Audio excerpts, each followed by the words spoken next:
To organize our next event. So the place is yours, and enjoy the presentation.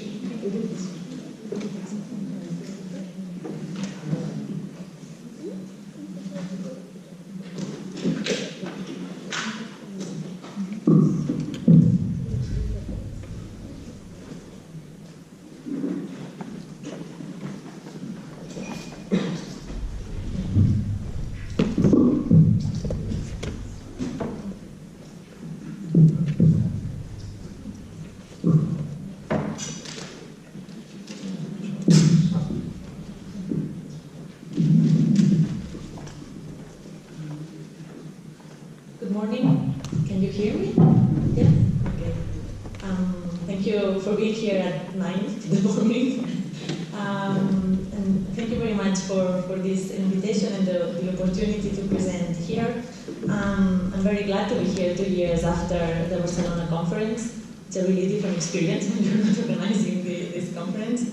So, and I know the effort it implies, and I would like to congratulate the organizers, especially Michal Pitoniak, hope now I said it correctly, for all the work that you have been doing and that you are doing now. So, in my presentation, I will develop the concept of the right to space as a work in progress in relation to heteronormativity, intersectional discomforts, and inequalities, specifically focusing on how the heterosexual privilege is configured. Geographies of Sexualities, and my own work too, have mainly focused on the examination of LGBTQ lives and non-normative sexualities. But here I want to focus on how heterosexuality is lived as a way to better understand heteronormativity. But why heterosexuality? It has been said that heterosexuality hasn't received much attention from geographers of sexualities, despite the importance of denaturalizing the apparent asexuality of everyday spaces and of showing the social power of people who pass as normal. My aim here is to examine the privilege of heterosexuality through the development of the concept of the right to space from an intersectional and emotional perspective. So in my presentation, I will first focus on the conceptual framework in relation to intersectionality and emotional perspectives to inequalities. Then I will explain the methodology, especially regarding the relief maps. And after that, I will focus on the results from a project carried out with 88 teenagers in Catalonia in relation to heteronormativity to then develop the concept of the right to space. So first, in relation to intersectionality, building on debates that were taking place within the Black feminist movement in the US, the concept of intersectionality was introduced as touched by Kimberly Crenshaw as a way of describing the interconnections existing between race and gender in Black women. It has expanded to theorize a wide range of intersecting power structures in a variety of disciplines, including geography.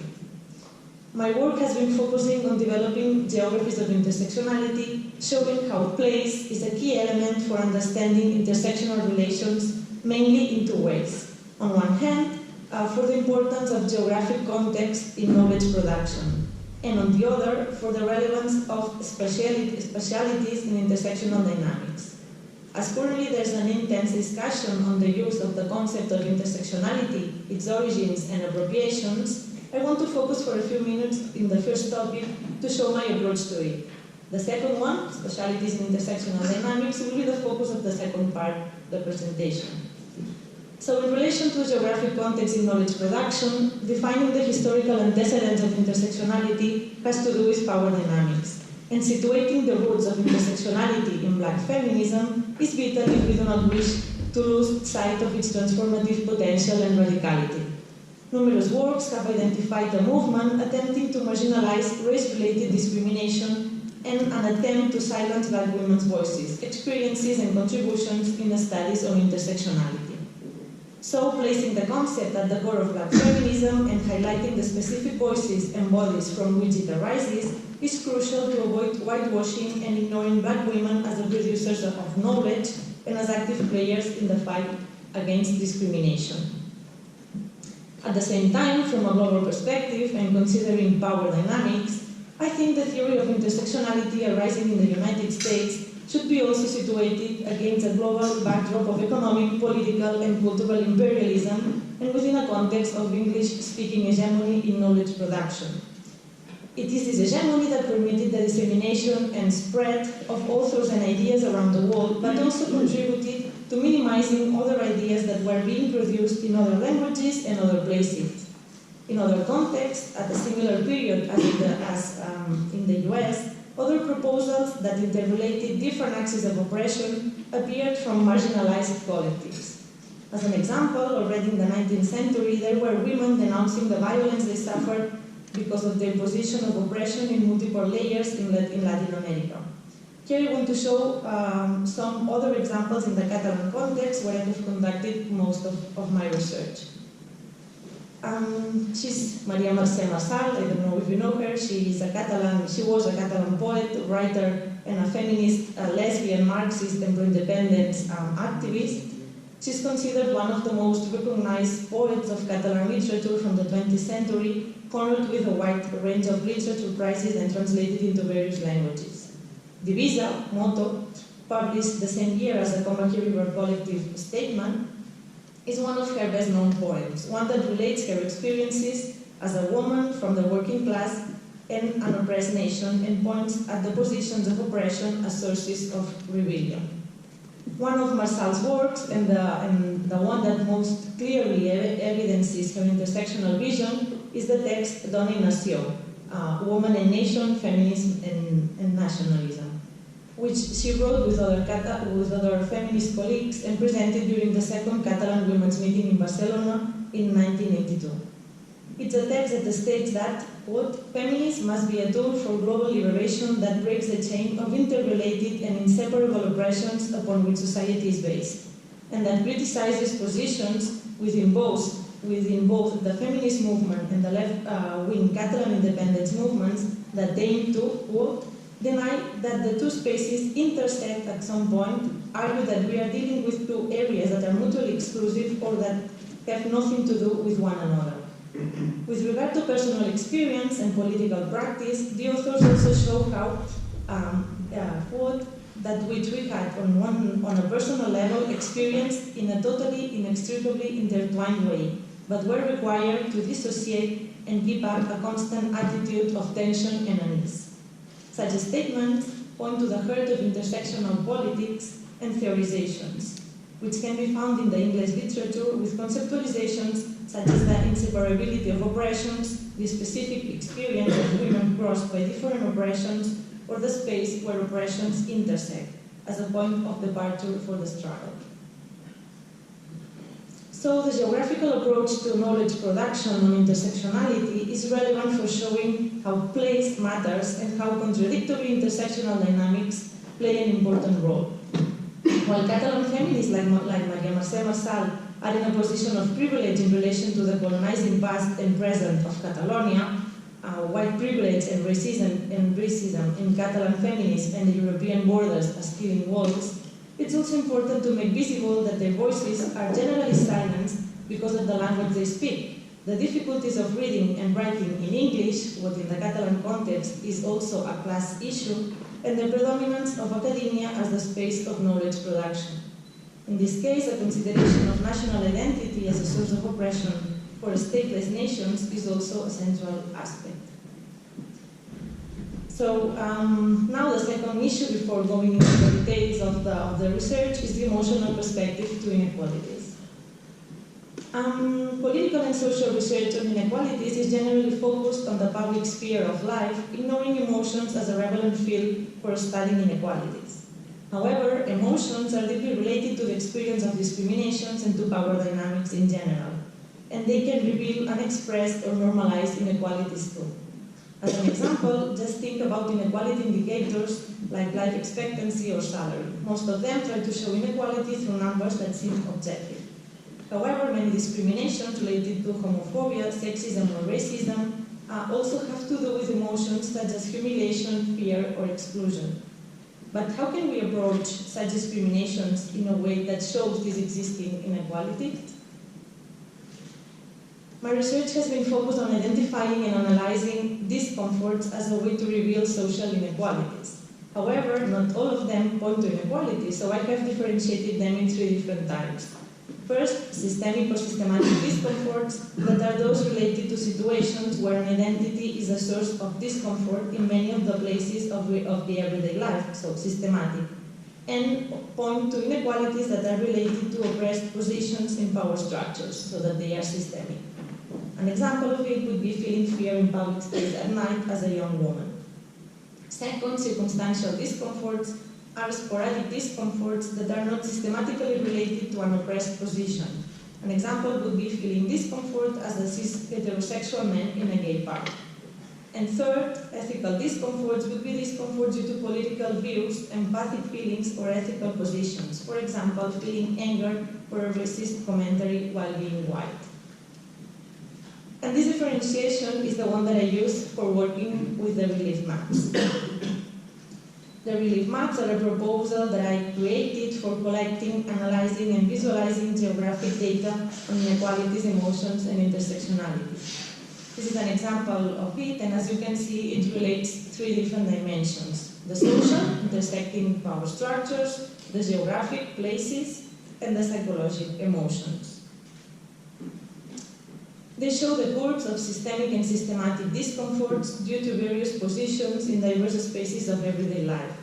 So every dot is placed by each individual in a gradation of comfort to discomfort, and it's related to emotions such as fear, humiliation, or exclusion. In that sense, emotions here are considered as pointers to inequalities. The name relief maps highlights two of the meanings that it has in English: relief as an accentuation, which would be the hills, the curves that rise up and show the places of oppression, and relief as alleviation or removal of pain, which would refer to the valleys, to those places where oppressive experiences decline and that culminate with the places of relief. Thus, the concept of relief shows the dynamism and mobility between places and experiences according to different power structures that intersect. The relief maps were created as a tool to be used by hand by the participants. So first they had to reflect on their experiences in every place of their everyday life in relation to their different social positions. Then, the second step, they classified the spaces into 4 types to finally draw their own relief map. That would be the third step. This has been used in several projects, but now we have created the digital tool of the relief maps, which has importantly expanded its potentialities. So we have created a website, reliefmaps.cat. It has two main functions. As a researcher, you can create your own model of a relief map. You can choose the categories you want to work with, so gender, sexual orientation, ethnicity, disability, and also the places. You can use the ones proposed by the website to create new ones. And once you have defined your own model, you send the link to your participants. So then they can take part of it, so they can take part of the model that you created. Participants have to fill in a form like this, explaining how they feel in every place by its category, selecting the emotions related to it, and situating the dot in a gradation of comfort to discomfort.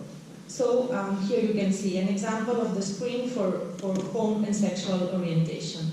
So they have to fill in how they feel at home for sexual orientation.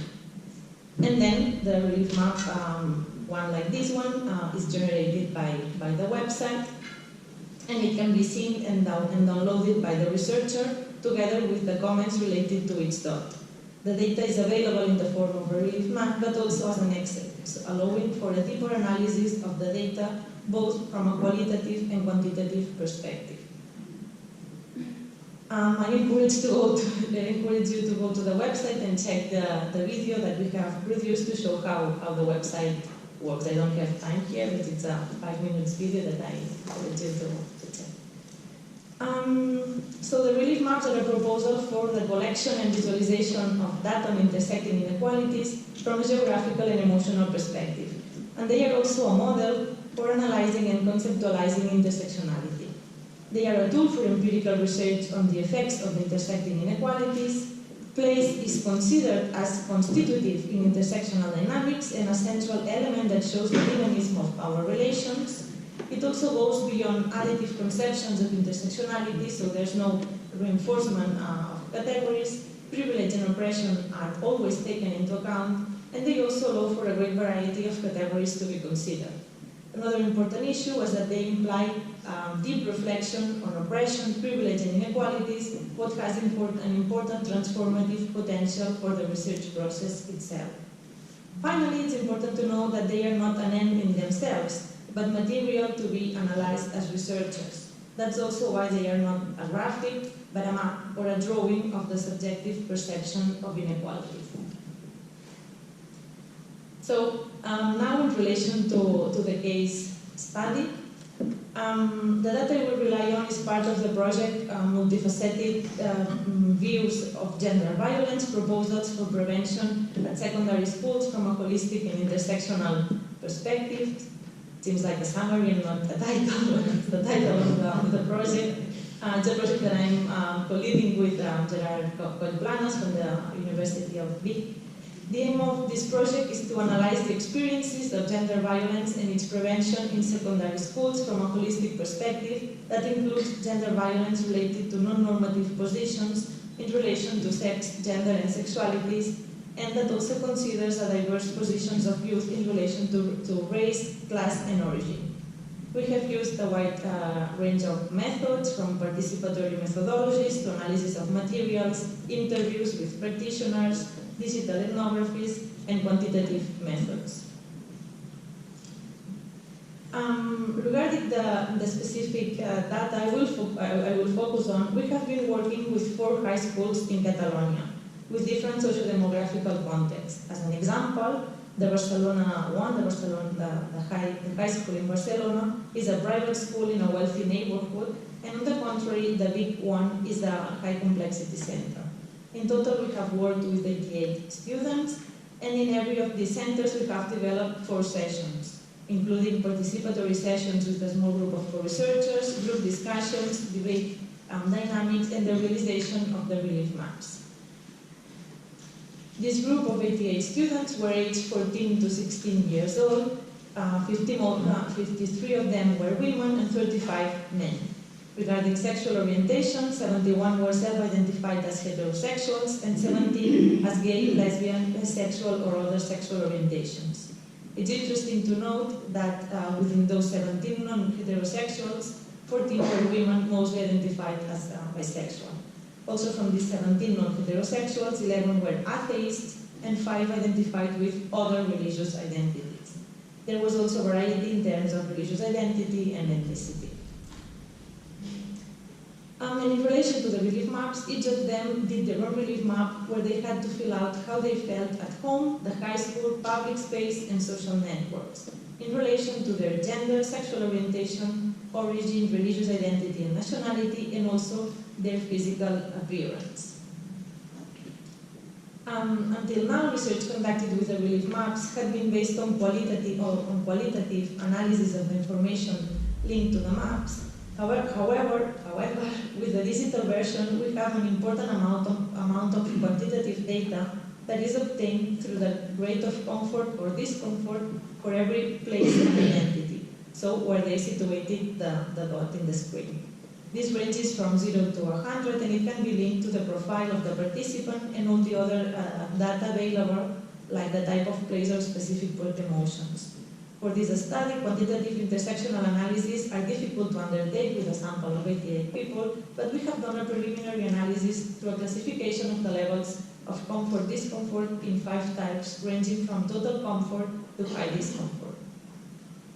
Here you can see some examples of this quantitative approach that allows us to identify specific groups, identities, and places that are especially vulnerable. As you can see, 26% of women feel a medium-high discomfort in social networks due to their gender in comparison to 4% of men. Non-heterosexuals are the only group that feel medium-high discomfort at home, and it was due to their sexual orientation, and they linked emotions such as rejection, anxiety, and worry.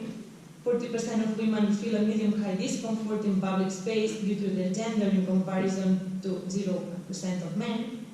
44% of Muslims feel a medium-high discomfort at the high school due to their religious identity, and also from an intersectional perspective, men express higher discomfort due to their origin than women, women express higher discomfort due to physical appearance than men, and atheists in general express higher discomfort at home due to gender than religious people. Specifically, Muslims and Catholics are the ones that feel less discomfort at home due to their gender. And now we'll focus on the qualitative data and heteronormativity. First, you will see some of the maps and commentaries of non-heterosexual youth, and I have just selected some of their comments, and then you will be able to see the translations next to the map. So the first one, this is the map of a bisexual atheist white woman. You can see the very accentuated curves she drew for sexual orientation. This is the line in green, but also for gender in this red-brown color, and also origin in yellow. Sexual orientation, as you can see for this dot, sexual orientation in public space, she says, I have heard commentaries because I was kissing a girl, and she linked emotions such as rejection, preoccupation, discrimination, or exclusion. In relation to sexual orientation at home, she says, recently I had the courage to explain my sexual orientation to my parents. They didn't take it well. My mother's partner made very homophobic comments, and she linked emotions such as humiliation, anxiety, or discrimination at home. Another one in relation to high school, she says, I haven't said to anyone that I am bisexual. As we live in a heteropatriarchal society, and as I have never said it, I think everybody thinks I am heterosexual, and they treat me as such. I would like to express who I am, but I'm afraid of the reaction of my friends. Fortunately, my friends are open-minded, and I think they would treat me the same. And she linked fear as an emotion here. In another case, this woman identified with a non-defined sexual orientation, and in relation to the high school, she said, I think I am heterosexual, but I'm not 100% sure, and I think my classmates don't understand it. And another one in relation to social networks, she said, I never disclose my sexual orientation because I'm afraid of what they would think. We could go deeper on it, analyzing what they say, as there are many interesting things in relation to their identity construction, passing, the geographies of the closet, secrecy, sexual orientation negotiations with teenagers, social networks, or gendered experiences. So I could go deep on it in different topics, but there are also interesting issues in relation to intersectional discomforts due to religious identity, gender, and physical appearance. So just as an example, here you can see how this young Muslim man feels discriminated because of his religious identity in public space. As you can see, he says, it depends on the spaces, but sometimes I get discriminated, but normally good. And you can see how here this yellow line is quite accentuated in public space, but also in high school and social networks.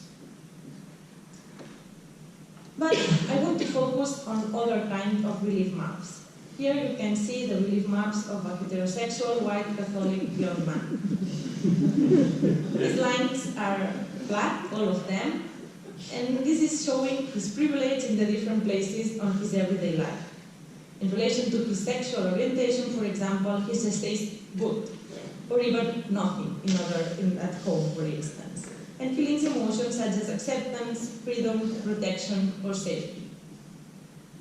Here you can see another one that is a little bit more developed and says, in relation to sexual orientation at high school, I feel absolutely normal as I'm a straight person, as all my classmates are, I believe.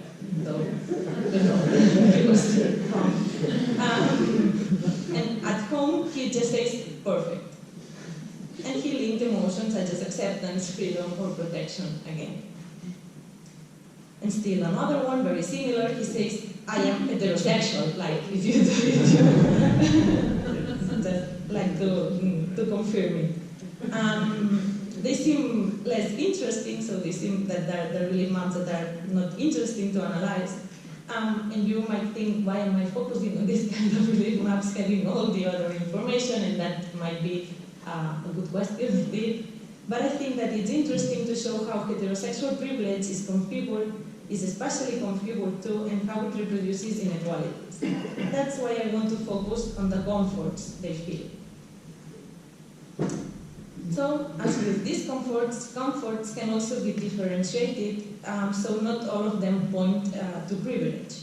There would be some that are systematic and systemic, as there were also systemic and systematic discomforts, and some others that aren't. In this case, systemic and systematic comforts would be the ones that draw flat lines and point to privilege. For instance, while people draw flat lines in relation to race in everyday spaces, there are also other feelings of comfort that show feelings of relief. These are generally dots that show a specific feeling in a place as a culmination of a broad line of discomforts. An adult gay man might show this kind of comfort or relief at home, for instance. Ruth Holiday, in her study on the performance of sexual identities in work, domestic, and social spaces, argues that comfort derives from being recognizably queer, from expressing externally that which one feels inside. Also, Andrew Gorman Murray argues that comfort can be seen as the emotional fit between the embodied self and place. So this kind of discomfort related to beliefs would be seen as disbelief, but would not come to privileges. So this would be another kind of comforts. And there would be also the third type, comforts linked to normalized situations of discrimination or to specific strategies such as passing. But here I want to focus specifically on the systemic and systematic ones that are the ones that draw flat lines and point to privilege. These flat lines are, first of all, lines of silence. Lines and dots empty of words, of feelings, and this is precisely what interests me here. Why the silent dots point to privilege and why the lack of words is expressing so many things. So with the aim of putting words to silence, I identified different elements that don't appear in flat lines in comparison to the curved lines.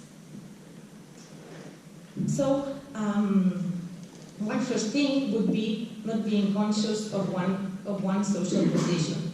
All of these statements are thought for heterosexual privilege, but it could be also applied to other positions such as whiteness. So just think about a white person in a white family and the lack of consciousness of being white there. Second, there's also the lack of worry about one's position in a specific place. This has to do with the lack of thoughts and negative emotions in a specific context. So it's not about not feeling fear, but about not even wondering if I feel afraid or not here due to my position. Third, also there would be the inability to identify emotions with a specific content in relation to one's position in a place. People tend to say, I'm just fine here, or good. So no positive emotions are even identified. Just think again of the white person in the white family. The fourth one would be lacking information about how power dynamics are configured for a certain axis in a specific place. This is very relevant compared to expressions of discomfort where non-heterosexuals know how heteronormativity works differently at home than in public space, for instance. And this is linked to the conceptualizations of epistemic privilege of the margins. Fifth, not being aware of the changing power dynamics through places. So not feeling that when you move through places, power dynamics change too. Six, having more difficulties for creating bonds of solidarity or empathy with discriminated groups in a specific place. Seven, being in a majority position and thus contributing to reproducing normativities in a certain space. Being potentially in a position of power, or finally not feeling specific places as reliefs. And all of these elements constitute heterosexuality as a privileged position from an emotional and a spatial perspective, a position that enjoys what I called the right to space. So finally, what's the right to space? The right to space would refer to the privilege of not experiencing the emotional unfit between the own social positions and places. So there's people that experience the link between their positions, their emotions, and places of their everyday life, and there are other groups that have the privilege to move through places without noticing these relations. So it implies not being aware of the relations between positions, emotions, and places, and not noticing physical or social borders of inequalities. It is a right to feel comfortable in the everyday spaces and implies an emotional fit and a lack of awareness or worry about one's position in a place. This right to space is not an absolute concept, and there might be different configurations depending on intersecting positions that vary in time and space. One may not feel the lines of heteronormativity, for instance, but be suffering the lines of race. And also, as I showed in the first part, discomforts can also be empathic feeling. So being in a position of oppression is not the only way of feeling discomfort. Emotions are also politically configured, and this could also be another way of approaching emotional inequalities. This right to space can be related to the right to the city, but they differ in many different ways. It's a right that goes to the right to space is a right that goes beyond the mere access or appropriation of a space. That would be what has been conceptualized as a right to the city by Mitchell, for instance. It also challenges the centrality of the urban space in geographical thought, and it can be considered a feminist intersectional development of the right to the city in the sense that it considers intersecting social positions, power structures, and both oppression and privilege.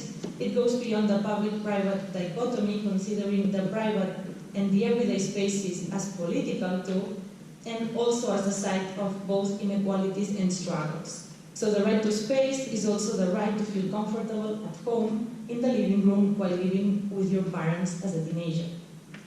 And it also takes into account emotions as an important dimension of social relations in the reproduction of inequalities. So having explained this concept of the right to space, some of the questions that remain open are these ones. So should it be considered a right or a privilege? Is it something desirable? Should we all have this right to space? Or is there something valuable also in the consciousness of one's position in a place? Is this unfit, politically productive? So these are open questions for further thinking on the right to space, and I would really like to hear your ideas on that. Thank you very much.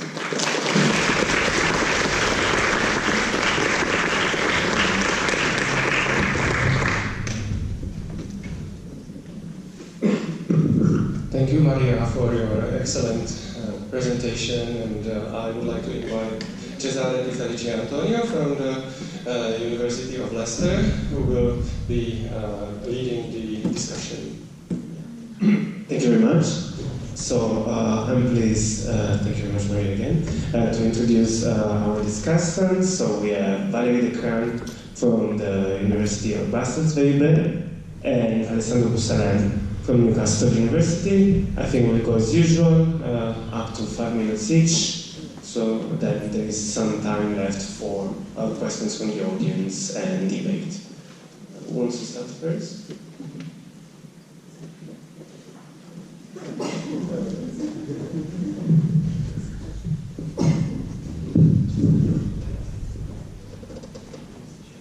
Good morning, everybody. Okay, it's working. Thank you, Maria, for this wonderful presentation. I found it was very interesting.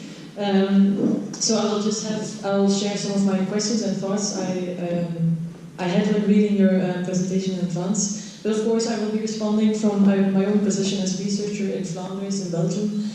So of course, my thinking is really shaped by this academic and political context. So first of all, I think it's very powerful to think through these relief maps, especially these empty relief maps, because it reminded me of some of my own research on performances of gender and sexuality in student nightlife in Flanders, and especially the questions like you raised, like what is said, what is not said, what is being normalized in public space, what isn't. And I think this is very powerful because what you're doing, like in a way you visualize silences. I think also the work of Cecilia Nissi, also her PhD also deals with this. And I think it's very interesting because it really challenges this lack of differences in neutral position. It really shows like there's no neutral position to start from.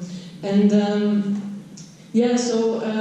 the reason why I mention it here as well is because I thought it was also for me a timely reminder that we tend to do this sometimes in our own writings as well. Like sometimes in my own research, I never mentioned that I was actually dealing with white heterosexual students, so sometimes you also need to name this, I was always talking about student nightlife, but in a way it was about white heterosexual students in nightlife, and I think it's very important to name this and to not, reproduce this normalization of categories.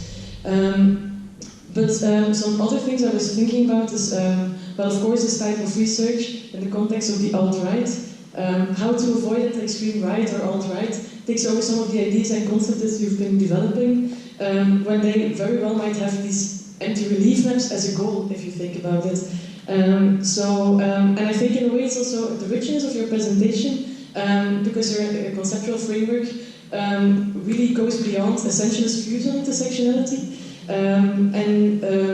Usually, I mean, these essentialist views on intersectionalities are used by people who criticize the so-called identity politics, while your analysis is really rich in showing the heterogeneity within categories or within axes of differences and how to think differently about the right to space. But still, I mean, I could easily think of ways that people will abuse your conceptual framework, maybe. Like, for example, it made me think about the discussions on this women-only festival in Sweden, in Boussalem. Am I pronouncing it right, Thomas? Yes. Which actually, after a series of incidents of sexual assaults and rape, they decided to make it a women-only festival. And actually, a lot of people afterwards said that the right to the concept of the right to public space was actually abused. To claim that public space should be free and available to everybody, and this is actually some kind of reverse sexism. Whether there was a breach against gender discrimination law, I think it's actually they were not penalized for it, but they were really stated that it was a breach against the gender discrimination law. And I think what you're doing is actually showing very well, like how there's never a neutral position for public space, and there's always some type of discrimination going on. And I think on the one hand it could be a very powerful way to inform our activism, but on the other hand there's also the risk that it might actually be abused by alt-right. So I just wondered if you had any reflections on this. And it also kind of, it's my last remark, and then I will give the word, because I would like to have some questions from the audience as well. But it reminded me of discussions we've been having, and I'm assuming not only in Belgium, maybe also in other countries, which is, I mean, discussions on, let's say, on the left political spectrum, like where, to put it blunt, you maybe have like two positions. Marxist people who, it's actually about the rights or privilege. That's what I want to say. Is that Marxists tend to use the word rights, but often this right is prioritized to prioritize class over gender, for example. And it's this whole idea that whenever you solve the class struggle, then of course sexism and racism will disappear automatically or something. While then they, or maybe on the other side, of course these are stereotypes, but like the identity politics are being abused, of saying that, okay, you use the word privilege, but privilege can maybe raise awareness, but there is not an automatic call for actions. There's no urge to actions following from the word privilege or for the concept of privilege. And it's actually limited to those who actually want to think about their own privilege. So I guess my question would be like, how can we use, maybe to elaborate a little bit on what you consider the difference between rights and privilege, and how can we use this to actually shape our activism, and how to go from there and actually change change politics, let's say. Yeah. So yeah, that's it. Good morning, everyone. So I'll focus a bit more on the intersectional part, because I feel that's what I have something to say about. But first of all, I think your work is very important. You framed it in terms of focusing on heterosexuality, and I think it does potentially much more, because it focuses also on whiteness as a sign of privilege, which is work that in continental Europe, in my opinion, is quite important and timely to do at the moment. What I particularly loved is that in there are some tools that can be used that go against what are sometimes my frustrations with intersectional work at university. So they are practical tools. The classification of discomforts, I found it, yeah, I'm going to use it whenever someone is telling me how uncomfortable they are in a gay club, or in a certain racialized neighborhood in a city. Yeah, go Maria, thank you. Seriously though, and I think that's very important when thinking about intersectionality. Intersectionality is there for that reason in a way. But then of course, using intersectionality in the European context is problematic sometimes, or is challenging and can be, as you mentioned, there is an extensive critique to the whitening of intersectionality when traveling to Europe. And while some critics of this whitening are putting some guilt and responsibility directly on researchers by talking about ornamental intersectionality and the buzzwording of intersectionality, others are more focused on the difficulties of applying the concept of race or a race-centered conceptual framework in a continent in which talking about race is very often not possible. So I was thinking while you were talking that I don't know how I would say whiteness in Italian, which is my native language, as a racialized person that speaks Italian as a first language. I don't know, bianchezza would not really sound right. So there is a need to de-whiten that. But you're talking very rightly so about the importance of geographic contexts in intersectional thinking. And another thing that I was thinking while you were presenting was, I actually don't know anything about Catalonia. So I know something about the context in Europe in which I grew up or found myself working, or I know something about. I don't know what the processes of racialization are in a place like Catalonia, or in a city like Prague, or in other areas. There is such a difference across geographic contexts, and I feel sometimes what a critical race theory framework and intersectionality as part and product of that as well in the US has so powerful is that it gives a frame to understand processes of racialization across a variety of contexts in North America. And I feel that as European scholars, sometimes we lack that. And therefore, I'm very interested when thinking and considering the relief maps, which I have to admit I immediately went and played on the site when I received your slides. I'm particularly interested in what happens in that moment in which we as scholars decide what categories to include. I think it was interesting that in here there was, I think, origin, faith, and nationality in the project with the teenagers. I understand there will be a number of reasons to use this and to conflate as quite different reasons, because we're talking with teenagers that are not necessarily also versed with, okay, race, racialization, ethnicity, what are those words? Very often we don't even know in European context. But at the same time, the result is that in this case we can talk about whiteness and probably say a lot about the privilege, which is very interesting and important work. But then we're missing part of the puzzle. So who are the racialized people, and how does race, if of race we're talking about, work in shaping the experiences and interlocking with other axes of power? And I still feel that this needs to be an ongoing conversation. These are challenges that I find myself, so I feel that my kind of question really is just one that is like related to these challenges, and how do these challenges shape what you do and how you think about the work that you do, possible ways of going forward, and possible ways of communicating and translating intersectional approaches that center race across different European contexts. I hope it makes sense.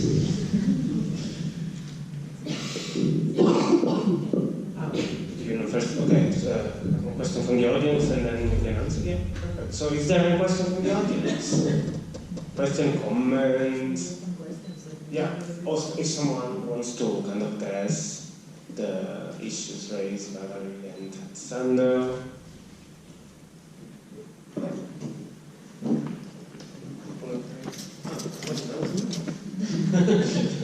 This is amazing. Hi, I'm Martin.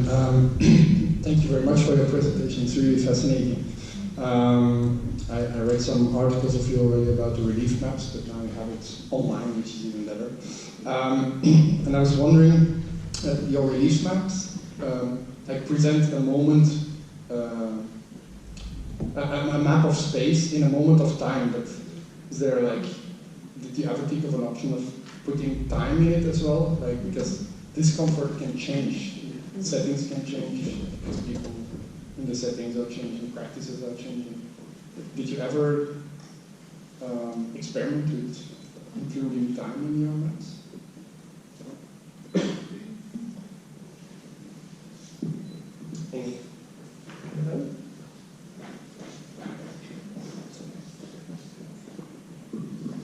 Thank you. I would like to expand on the intersectionality discussion, because I think that those concepts that Alessandro has raised now are very important. Especially, I would like to ask if you consider the concept of color-blindedness in Europe.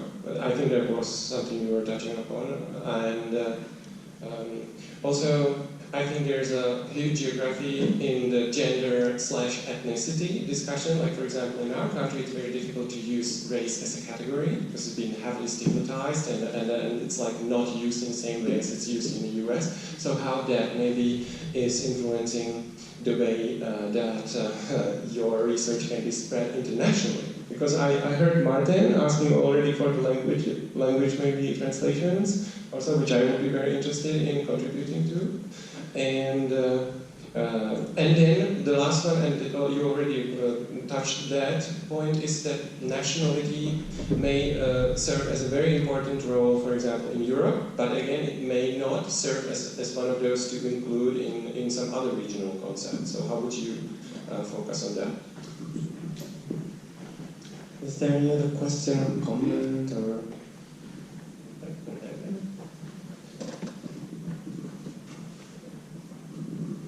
Okay, first, thank you for your presentation. We also already talked these days because like your research is really important for mine, because it's a really good point of reference for me. But I have a question which is really, I don't know, I was wondering whether you considered also the emotions that bodies can feel when they are in space or when they are in place, because like this knowledge is connected with memories and with how those people can imagine their feelings, but when they are not feeling them. So I was wondering whether you thought to produce also embodied knowledge with this kind of like aging people and so on. There was someone else there. Yeah, there.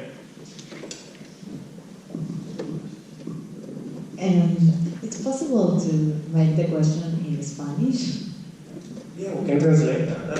Thank you. Thank you. Really, you can translate for everyone. Tengo dos preguntas. La primera es si podrías como explicar de qué manera conceptualizás el espacio geográfico. Porque a veces me queda como la impresión de que el espacio en los mapas del relieve queda como lugar, como localizaciones.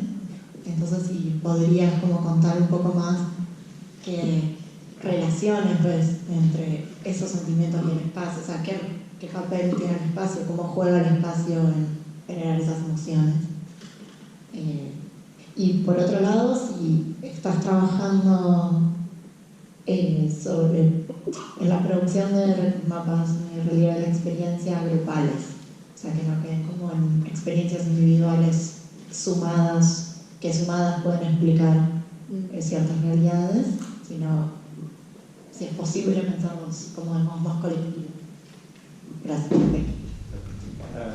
So the questions were two, one about the conceptualization of space, and the other about if you can somehow sum up the individual experiences, kind of collective experience. We want to test. Now, Okay.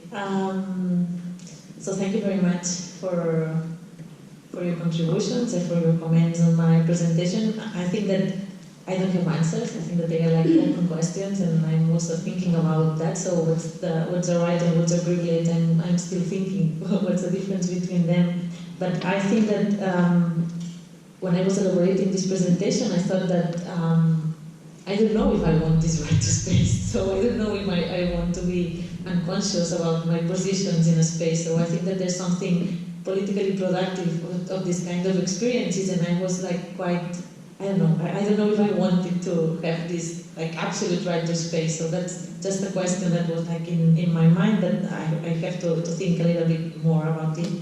And in relation to race, I think that it's the big challenge of our time, I think, especially in Europe, on how can we think about these issues, and also how can we think about race and how it is configured in different contexts. Because what I'm seeing is that we are like taking the concepts from the United States and they do not apply to a Catalan context. So we have other kinds of problems. No, race is not related to slaves. In Catalonia, it's related to colonization, maybe to language, which is not something that we are talking about when we are talking about intersectionality. Language is generally missing, and in my context, the language is like a central issue for migrant people, but also for the relation between Catalonia and Spain. So there are many different issues, but I think that it's interesting, or at least for me, the relief maps are also useful to think like on race and ethnicity in a contextualized way. But I mean, I don't have like answers to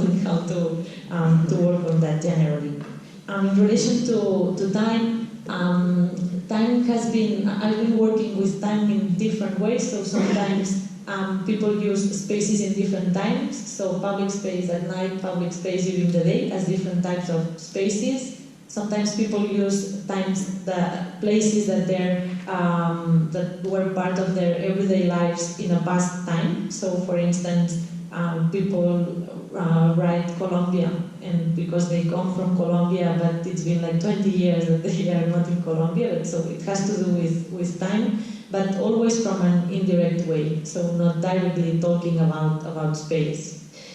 In relation to color blindness that Michal was talking about, I mean, I think it's related to Alessandro's question, and I think it's difficult, and also how can we choose categories? I mean, it's always a difficult issue. We've had many difficulties to choose these 4 categories, but with the relief maps, I mean, you can use 10 categories if you want, but then you cannot analyze the data you have, and also you cannot make a teenager fill in a relief map with 10 different categories, because they just like, okay, I need to stop doing this because it's really difficult for them.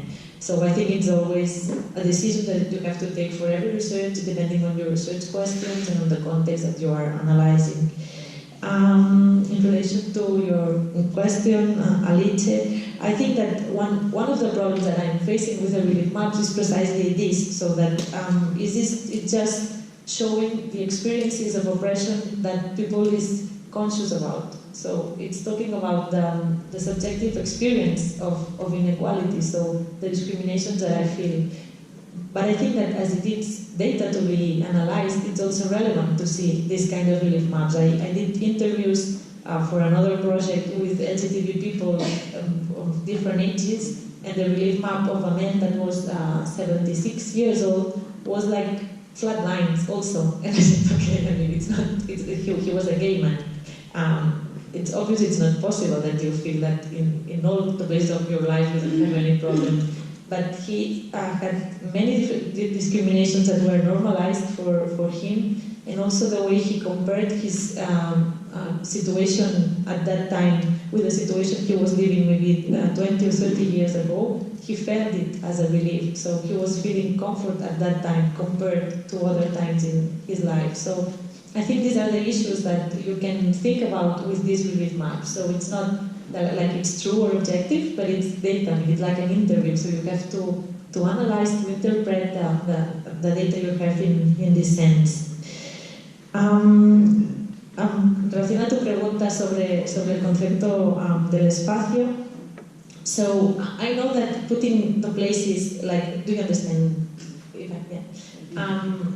The places like this, it may seem that they are like locations, that it's a static conception of space, but here I want to think of space as constituting intersectional relations. And I think it's a shift, because in intersectional studies, normally feminist scholars or scholars that work on intersectionality in general don't tend to think of space as constitutive of intersectional relations. So it's only categories among them that are constitutive, so that are mutually constituted. And here I want to think how space is a dynamic, is in this power dynamics that are changing. I've also tried to change it, and that spaces are the things that are moving. So put the categories like in the x-axis, let's say, and then the spaces are the ones that are moving. But I think it's a little bit messy, so it's difficult to understand. It's also really difficult for people to do it like this. So the relief maps, I think that one of the good things is that, or I don't know if it's a good thing or it's a bad thing, but this kind of structure is really useful for people. So people in a community understand the logic of a relief map, and it's like really easy for them to fill in. And I think it's also potentiality to maintain. In relation to the collective relief maps, what I've done for some projects is to use the relief maps as a way to create a collective discussion. So everyone does their own relief map, and then we discuss collectively on the relief maps, and it's been really productive. It's been really interesting to show how individual experiences become social and political when they are shared, which I think it's a way of making these relief maps collective. But now we are trying to do it like properly, so to take different relief maps and create just one for different groups of people that share some social positions. But I'm a little bit skeptical about this, because it would be like conflating different identities that have a logic in the individuality of the people. So the way I feel discriminated or the weight of comfort that I or discomfort that I feel is related to my own experience. So it might the same thing can be an important discomfort for me and not for you. So it has a logic for my experience. But I want to try to see if we can see like these collective maps and see the lines of, I don't know, race or of non-heterosexual people if they share something. But I'm a little bit skeptical on this conceptually. But I'm working on it. Thank you very much for the questions. Yeah, I think we're in a short time. So thank you so much for the amazing presentation. Thanks to discuss, and thanks to anyone to taking part to the debate and nice presentation. And enjoy the coffee break.